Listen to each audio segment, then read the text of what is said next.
Pessoal, no vídeo de hoje gravaremos algumas questões sobre Roma Antiga.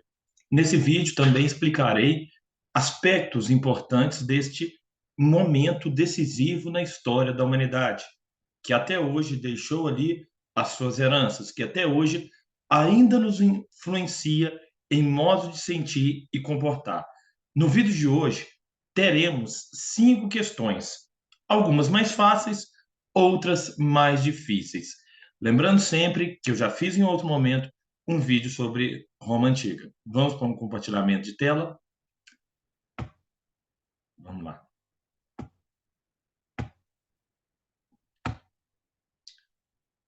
Como eu mesmo falei, nesse vídeo nós faremos algumas questões um pouco mais fáceis, outras de um cunho um pouco mais difícil.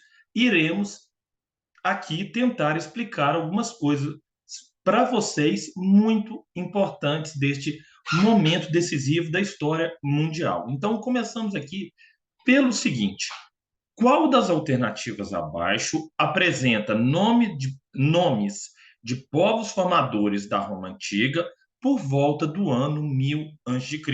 Letra A: caldeus, hebreus e amonitas. B: hunos, hititas e saxões. C: jônios, aqueus e eólios. Letra D: etruscos, latinos e gregos. Então, explicando questão por questão, como eu mesmo falei, o vídeo hoje vai ser um pouco mais demorado.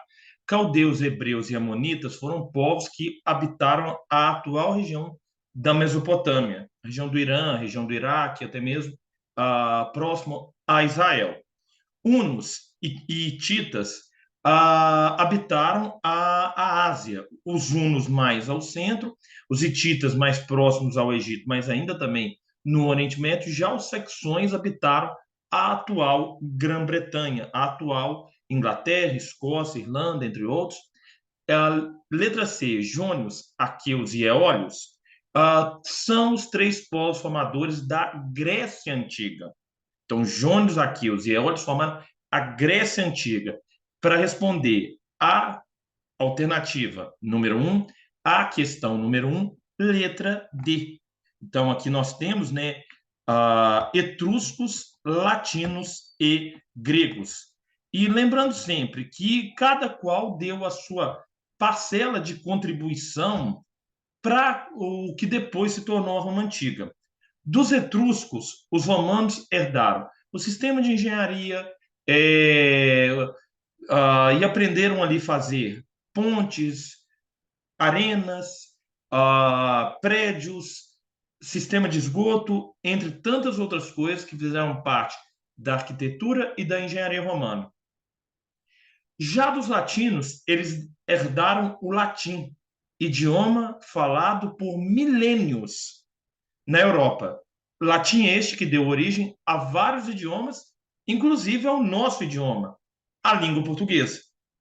E dos gregos, os romanos herdaram a cultura, adaptando ali os deuses gregos à sua realidade, lendo muitos filósofos gregos, enfim. Também foi outro importante povo formador da Roma Antiga. Então, desse modo, questão 1, etruscos, latinos e gregos foram os três principais povos formadores da Roma Antiga. Tiveram outros, com alguma importância menor. Na 2, a gente tem o seguinte: cronologicamente, ou seja, por ordem do tempo, pegando ali numa escala de tempo, quais são as três fases que correspondem à história da Roma Antiga? Letra A: Império, República, Monarquia.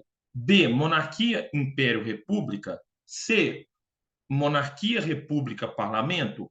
D: República, Parlamento, Império. E: Monarquia, República, Império. Neste caso aqui, letra E. Em ordem cronológica, ou seja, na ordem dos eventos, o que primeiro aconteceu, o que aconteceu no meio e ao final.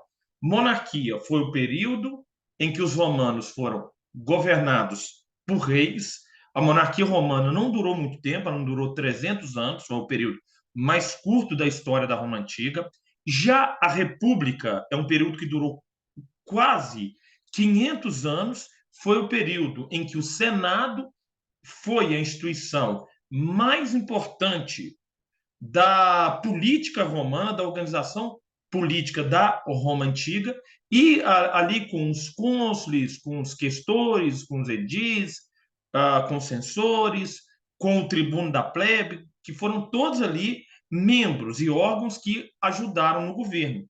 E a última fase da história romana é justamente o Império Romano, o período no qual Roma foi governada por um imperador que centralizou as decisões políticas na sua figura. Nessa ordem, então, monarquia, império, república. Esta é a ordem da história política romana. Na 3, temos aqui uma questão que já fizemos em outro vídeo, mas também extremamente importante para o estudo, de modo geral. Aqui dá para falarmos em algumas questões importantes sobre a Roma Antiga, sobre alguns eventos importantes sobre a Roma Antiga. Com efeito, até a destruição de Cartago, o povo e o Senado romano governaram a república em harmonia e sem paixão, e não havia entre os cidadãos luta por glória ou dominação. O medo do inimigo mantinha a cidade no cumprimento do dever, mas assim que o medo desapareceu dos espíritos, introduziram-se os males pelos quais a prosperidade tem predileção, isto é, a libertinagem e o orgulho. O acontecimento histórico mencionado no texto de Salúcio, datado de 1 a.C., manteve a correspondência com o processo de, letra A, demarcação de terras públicas, B, imposição da escravidão por dívidas, C, restrição da cidadania por parentesco, D, restauração de instituições ancestrais e letra E, expansão das fronteiras peninsulares. Então, no caso aqui, o que o autor romano Salúcio está falando é sobre, ou foi sobre, as guerras púnicas, confronto entre Roma e Cartago pelo domínio do Mar Mediterrâneo. Roma, ao norte do desculpa, ao sul do Mediterrâneo, na região ali, né, tendo o Mediterrâneo ao seu sul, na verdade, era isso que eu queria dizer, e Cartago tendo o Mediterrâneo ao seu norte, ou seja, na sua parte de cima. E aí, quando essas duas cidades se chocaram, foi fundamental a vitória dos romanos para depois eles se sentissem orgulhosos, poderosos, porque realmente eles tinham destruído um inimigo extremamente poderoso. E aí, como o texto fala, depois que eles foram destruídos, Roma pôde expandir, crescer ainda mais. Logo, o texto se relaciona à letra E. Expansão das fronteiras extrapeninsulares. Roma já havia dominado a Península Itálica. Como eu já disse, a península é um lugar cercado de água por 3 lados.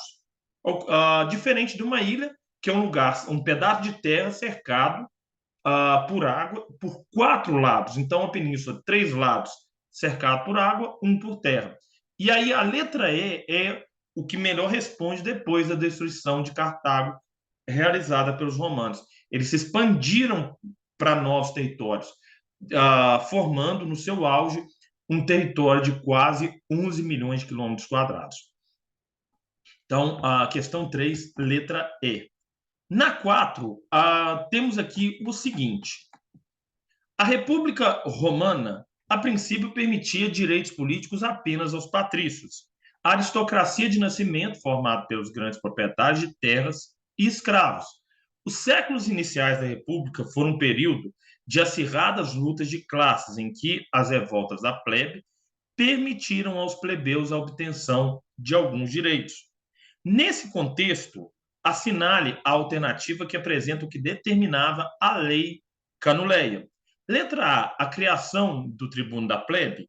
Letra B, o direito dos plebeus ocuparem o consulado. C, o fim da escravidão por dívidas, desculpa. E letra D, o casamento misto, isto é, entre patrícios e plebeus. Lembrando, quem eram os patrícios durante a Roma Antiga? A palavra patrício quer dizer aqueles que têm pai. E não era qualquer tipo de pai, era um pai poderoso, era um pai que fazia parte do Senado, que compunha a vida política romana. Na transição da monarquia para a república, os patrícios começaram a lutar cada vez mais por direitos, porque durante a monarquia e no início da república, eles não tinham direitos. E aí o que vai acontecer? A criação do tribuno da plebe foi uma conquista dos patrícios, a partir da lei licínia, o fim da escravidão por dívidas, a partir da lei das 12 tábuas, mas a lei da Canuleia dava o direito de patrícios poderem se casar com plebeus, ou seja, não proibia o casamento entre classes sociais diferentes. Lembrando, os patrícios eram os mais bem-nascidos, aqueles que tinham direitos políticos. Os plebeus eram aqueles, por vezes, comerciantes, proprietários de terra, algumas vezes que enriqueciam. Antes das leis plebeias, antes da criação do tribuno da plebe, antes do poder de ocupar o consulado, antes do fim da escravidão por dívidas e outras leis que eles conquistaram, eles não podiam participar da vida política, mesmo enriquecendo. Logo, foram ganhos à medida de séculos que permitiram uma extensão de direitos para os plebeus também.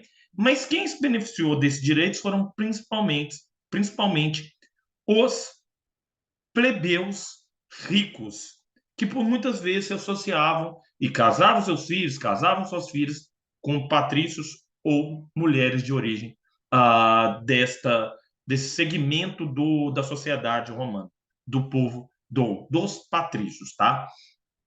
E aqui, para terminarmos, pessoal, temos já uma questão, né, no período do Império Romano, e que foi até fundamental para a estabilização do império, que a gente tem o seguinte: o que foi a política do pão e circo durante o Império Romano? Letra A: política promovida pelo imperador romano para arrecadar mais impostos através da cobrança de taxas em atividades de lazer sobre o comércio de pão. B: política dos reis romanos para aumentar o comércio de pão e outros alimentos que utilizavam trigo como matéria-prima. C: distribuição de alimentos, principalmente pão, e diversão, principalmente luta de gladiadores, como forma do imperador agradar os mais pobres, diminuindo as tensões sociais e evitando revoltas e conflitos em Roma. D: política promovida pelos senadores romanos com o objetivo de proibir o circo e a venda ilegal de pães em Roma. Então, neste caso, nessa questão 5, o pão representava o alimento, que era um dos principais alimentos na Roma Antiga. Comparando nos nossos dias, é como se fosse aqui o nosso arroz com feijão, era um alimento quase que diário aqui. E o circo representava a diversão daqueles povos. Sendo assim, temos aqui a letra C como a melhor alternativa. A política do pão e circo representava a distribuição de alimentos, sobretudo para a população mais pobre, quando eles estavam lá naqueles eventos, no Coliseu, ali em lutas dos gladiadores ou de seres humanos contra animais, e a diversão representada pelo circo também nessas lutas, que era uma forma de entretenimento, de diversão para os romanos antigos, tá bom? Lembrando sempre, pessoal, esse é um vídeo aqui sobre a Roma Antiga com questões diversas, com alguma explicação. Deixa o like, se inscreva, ajuda o nosso trabalho aí, né? E para aqueles que assistiram o vídeo até o final, meu muito obrigado. E aí, dúvidas e sugestões, deixe nos comentários. Valeu demais!